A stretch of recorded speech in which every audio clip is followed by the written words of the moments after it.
ikki bilan Kala taqib bir to'p odamlarni boshlab Xunshajo tushkini ketgan edi. Malika o'z qo'li bilan chashma rasm qilib, to'yning haybosini yasayotdi. Kala bo'lsa soz siloni boshlab, qiz ko'chaganda qo'ydigan muzikani repets qilyotdi. Maying Xunshajoimiz qandaq bo'pti?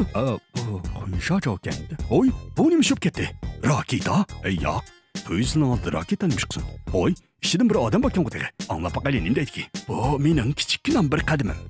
Lekin insonlarning bir cho'ng qadim. Oy, og'ina ketib qolding. Bu sen deydigan gap emas. Amsterdam tek tug'ilmadi.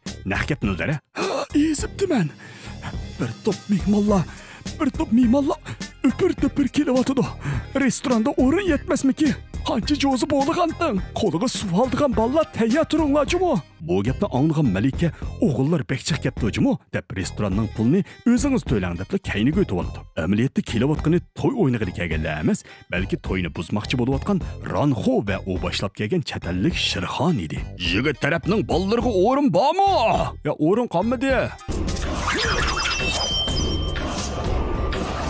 O'zining odamlarining kayni-kaynidan devshan bo'lib ketib qolganligini ko'rgan Shirxon, mana Maguy jungludusi bo'ladi-ku, yana birdam turadigan bo'lsa to'nmay o'ktamdoq nima deydi.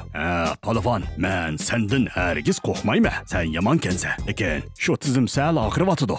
Mening havosi menga sal so'q keldi. Sen haqiqatan azmatkansan. Men qaytqash turay. Boshqa kuni ayrim ichishamiz, ha? Buning gapi tugmay turib, Ranxo, sen menga taxtni ib berman deb va'da qilgan-ku, bazafaka. Endi nima qilganing bu? deb norozilik bildirdi.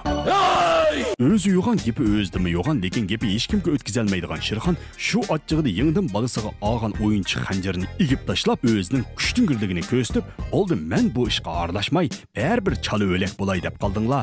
Qog'inni amsi o'zing bir taraf qil deb maydonni Ranxo'ga tashlab berdi. Beshim tinim dili bo'lsa,